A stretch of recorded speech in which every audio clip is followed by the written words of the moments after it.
मुंशी प्रेमचंद जी की कहानी है गैरत की कटार।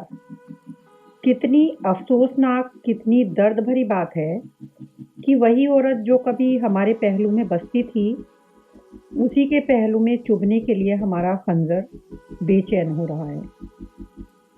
ये आंखें हमारे लिए अमृत के छलकते हुए प्याले थी, वही आंखें हमारे दिल में आग और तूफान पैदा करें। रूप उसी वक्त तक राहत और खुशी देता है जब तक उसके भीतर एक रूहानी नेमत होती है, और जब तक उसके अंदर औरत की वफा की रूह हरकत कर रही हो, वरना वह एक तकलीफ देने वाली चीज है, जहर और बदबू से भरी हुई। इसी काबिल कि वह हमारी निगाहों से दूर रहे और पंजे और नाखून का शिकार बने। एक जमाना वह था कि नईमा हैदर की आरजुओं की देवी थी। यह समझना मुश्किल था कि कौन तलबगार है और कौन उस तलब को पूरा करने वाला। एक तरफ पूरी पूरी दिलजोई थी, दूसरी तरफ पूरी पूरी रजा। तब तकदीर ने पासा पलटा। गुली बुलबुल में सुबह की हवा की शरारतें शुरू हुई। शाम का वक्त था। आसमान पर लाली छाई हुई थी। नईमा उमंग और ताजगी और शौक से उमड़ी हुई कोठे पर आई। शफक की तरह उसका चेहरा भी उस वक्त खिला हुआ था।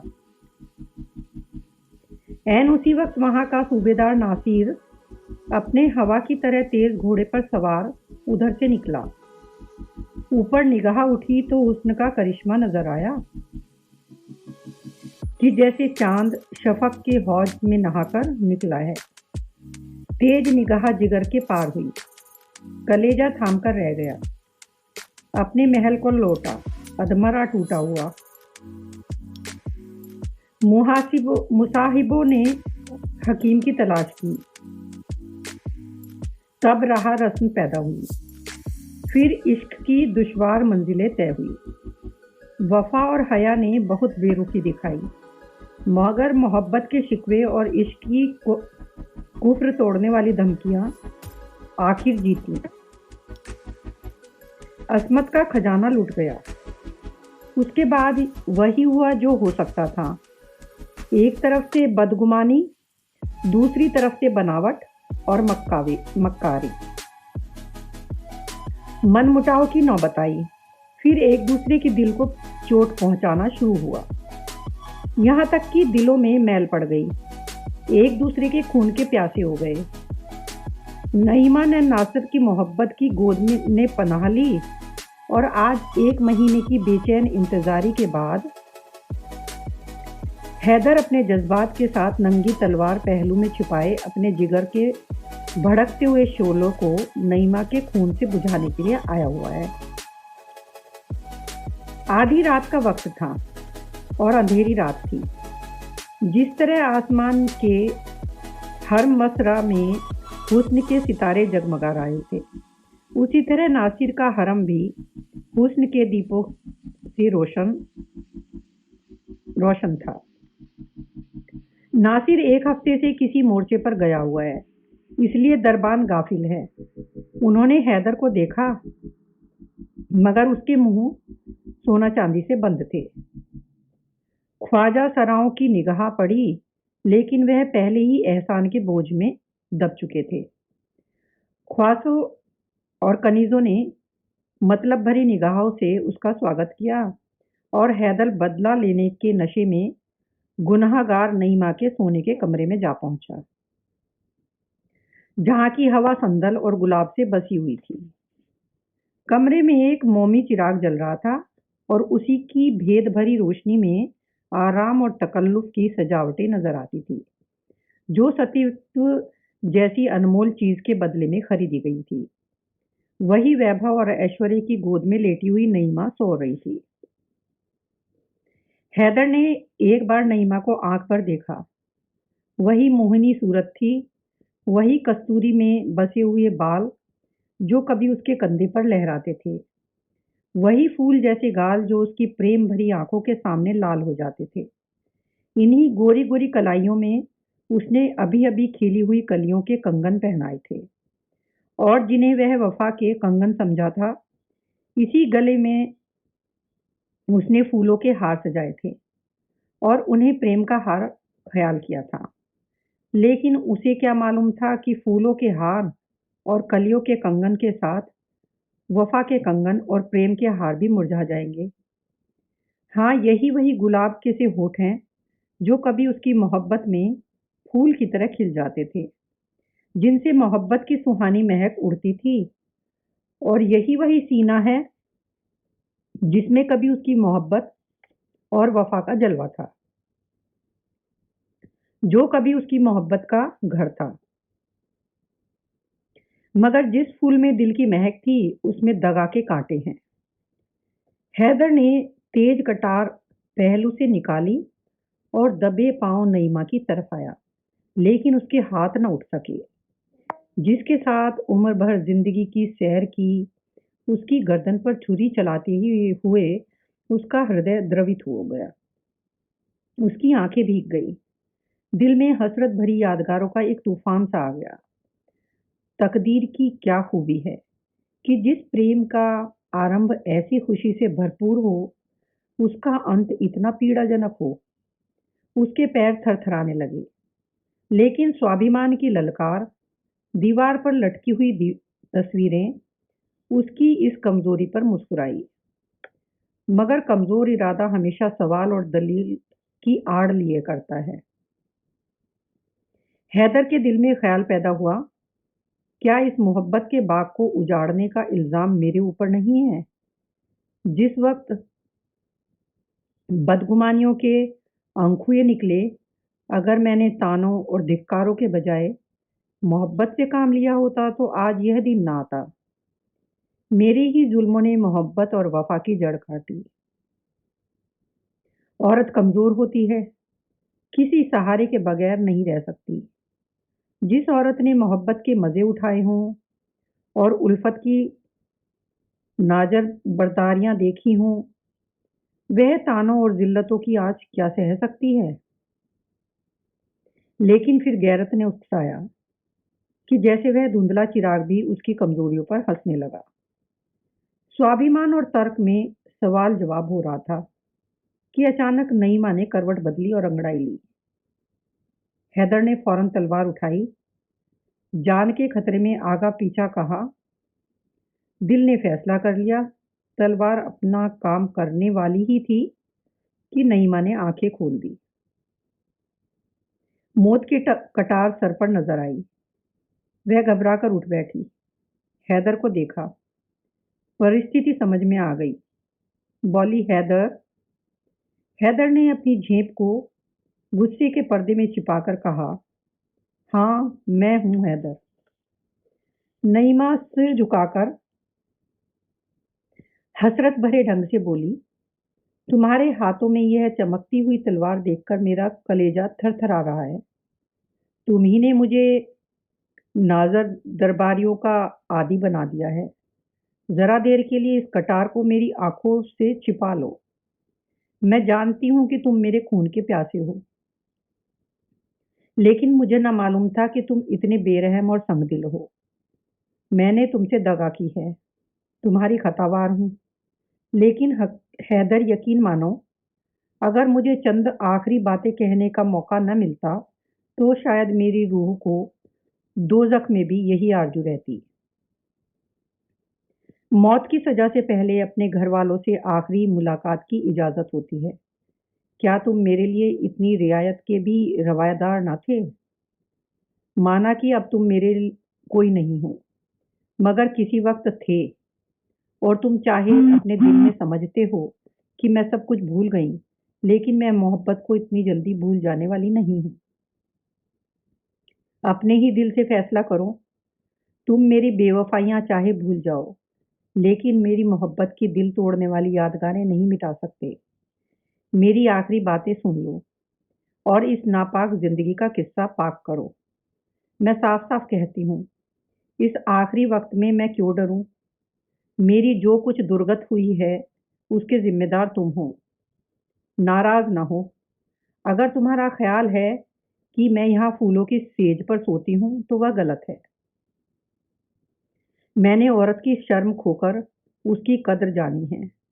मैं हसीन हूँ, नाजुक हूँ, दुनिया की नेमतें मेरे लिए हाजिर हैं। नासिर मेरा एक इच्छा का गुलाम है, लेकिन मेरे दिल से यह ख्याल कभी दूर नहीं होता कि वह सिर्फ मेरे हुस्न और अदा का बंदा है। मेरी इज्जत उसके दिल में कभी हो भी नहीं सकती। क्या तुम जानते हो कि यहाँ खवासों और दूसरी बीवियों के मतलब भरे इशारे मेरे खून और जिगर को नहीं जलाते? ओफ! मैंने असमत की कद्र जानी है, लेकिन मैं कह चुकी हूँ और फिर कहती हूँ कि इसके तुम जिम्मेदार हो।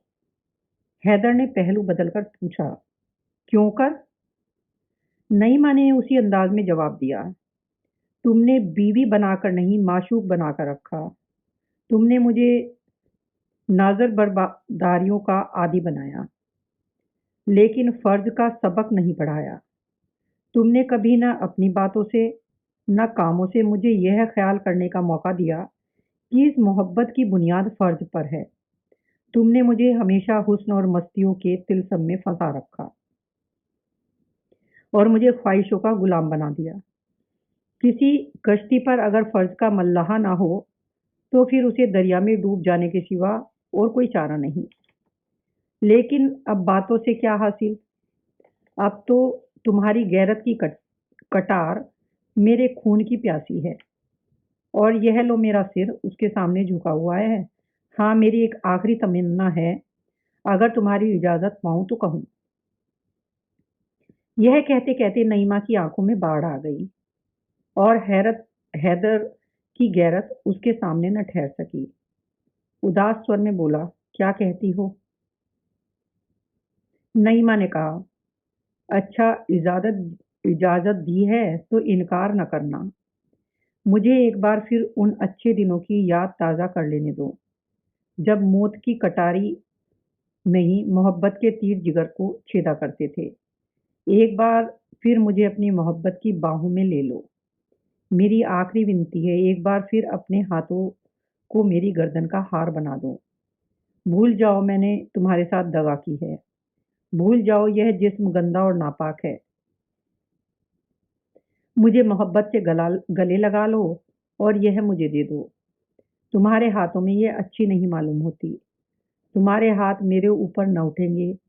देखो कि एक कमज़ोर औरत किस तरह गैरत की कटार अपने जिगर में रख लेती है। यह कहकर नईमा ने हैदर को कमज़ोर हाथों से वह चमकती हुई तलवार छीन ली और उसके सीने से लिपट गई। हैदर झिझका, लेकिन वह सिर्फ ऊपरी झिझक थी। अभिमान और प्रतिशोध भावना की दीवार टूट गई। आलिंगन पाश में बंध गए और दोनों की आंखें उमड़ गई। नईमा के चेहरे पर एक सुहानी, प्राणदायिनी मुस्कुराहट दिखाई दी और मतवाली आंखों में खुशी की लाली झलकने लगी। बोली, आज कैसा मुबारक दिन है कि दिल की सब आरजुएं पूरी होती जाती हैं, लेकिन यह कमबख्त आरजुएं कभी पूरी नहीं होती। इस सीने से लिपटकर मोहब्बत की शराब के बगैर नहीं रहा जाता। तुमने मुझे कितनी बार प्रेम के प्याले पिलाए हैं, उस सुराही और उस प्याले की याद नहीं भूलती। आज एक बार फिर उस उल्फत की शराब के दौर चलने दो। मौत की शराब से पहले उल्फत की शराब पिला दो। एक बार फिर मेरे हाथों से प्याला ले लो, मेरी तरफ उन्हीं प्यारी निगाहों से देखकर जो कभी आंखों से न उतरती थी। पी जाओ, मरती हूँ तो खुशी से मरूं। नईमा ने अगर सतीत्व खोकर सतीत्व का मूल्य जाना था, तो हैदर ने भी प्रेम खोकर प्रेम का मूल्य जाना था। उस पर इस समय एक मदहोशी छाई हुई थी। लज्जा और याचना और झुका हुआ सिर, यह गुस्से और प्रतिशोध के जानी दुश्मन हैं। और एक औरत के नाजुक हाथों में तो उनकी काट तेज तलवार की मात कर देती है। अंगूरी शराब के दौर चले और हैदर ने मस्त होकर प्याले पर प्याले खाली करने शुरू किए। उसके जी में बार बार आता था कि नईमा के पैरों पर सर रख दूं और उस उजड़े हुए आशियाने को आबाद कर दूं। फिर मस्ती की कैफियत पैदा हुई और अपनी बातों पर और अपने कामों पर उसे अख्तियार न रहा। वह रोया, गिड़गिड़ाया, मिन्नतें की, यहाँ तक कि उन दगा के प्यालों ने उसका सिर झुका झुका दिया। हैदर कई घंटे तक बेसुध पड़ा रहा। वह चौंका तो रात बहुत कम बाकी रह गई थी। उसने उठना चाहा, लेकिन उसके हाथ पैर रेशम की डोरियों से मजबूत बंधे हुए थे। उसने भौचक होकर इधर-उधर देखा। नईमा उसके सामने वही तेज कटार लिए खड़ी थी। उसके चेहरे पर एक कातिलों जैसी मुस्कुराहट की लाली थी। फर्जी माशूक के खूनीपन और खंजरबाजी के तराने वह बहुत बार गा चुकी थी, मगर इस वक्त उसे इस नज़ारे में शायराना लुत्फ उठाने का एक जी उठना था। जान का खतरा नशे के लिए तुरशी से भी ज्यादा कातिल है। घबराकर बोला, नईमा। नईमा ने तेज लहरे में कहा, हाँ मैं हूं नईमा। हैदर गुस्से से बोला, क्या फिर दगा का वार किया? नईमा ने जवाब दिया, जब वह मर्द जिसे खुदा ने बहादुरी और कुव्वत और हौसला दिया है दगा का वार करता है, तो उसे मुझसे यह सवाल करने का कोई हक नहीं। दगा और फरेब औरतों के हथियार हैं, क्योंकि औरत कमजोर होती है। लेकिन तुमको मालूम हो गया होगा कि औरत के नाजुक हाथों में ये हथियार कैसी काट करते हैं। यह देखो, यह वही आबदार शमशीर है जिसे तुम गैरत की कटार कहते थे। अब यह गैरत की कटार मेरे जिगर में है, नहीं तुम्हारे जिगर में चुभेगी। हैदर, इंसान थोड़ा खोकर बहुत कुछ सीखता है। तुमने इज्जत और आबरू सब कुछ खोकर भी कुछ न सीखा। तुम मर्द थे, नासिर से तुम्हारी होड़ थी। तुम्हें उसके मुकाबले में अपनी तलवार के जौहर दिखाना था, लेकिन तुमने निराला ढंग अख्तियार किया और एक बेकस औरत पर दगा का वार करना चाहा। और अब तुम उसी औरत के सामने बिना हाथ पैर के पड़े हुए हो। तुम्हारी जान बिल्कुल मेरी मुट्ठी में है। मैं एक लम्हे में उसे मसल सकती हूँ, और अगर मैं ऐसा करूँ तो तुम्हें मेरा शुक्रगुजार होना चाहिए, क्योंकि एक मर्द के लिए गैरत की मौत बेगैरत की जिंदगी से अच्छी है। लेकिन मैं तुम्हारे ऊपर रहम करूंगी। मैं तुम्हारे साथ फ़याज़ी का बर्ताव करूंगी, क्योंकि तुम गैरत की मौत पाने के हकदार नहीं हो।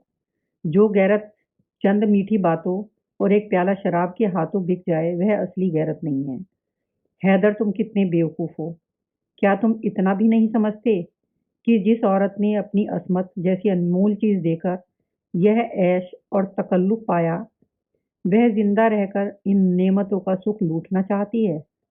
जब तुम सब कुछ खोकर जिंदगी से तंग नहीं हो, तो मैं सब कुछ पाकर क्यों मौत की ख्वाहिश करूं? अब रात बहुत कम रह गई है। यहाँ से जान लेकर भागो, वरना मेरी सिफारिश भी तुम्हें नासिर के गुस्से की आग से न बचा सकेगी। तुम्हारी यह गैरत की कटार मेरी कब्जे में रहेगी, और तुम्हें याद दिलाती रहेगी कि तुमने इज्जत के साथ गैरत भी खो दी। जवानी में मनुष्य इतना नहीं गिरता, उसके चरित्र में गर्व की मात्रा अधिक होती है, जो नीच साधनों से घृणा करती है। प्रेमचंद।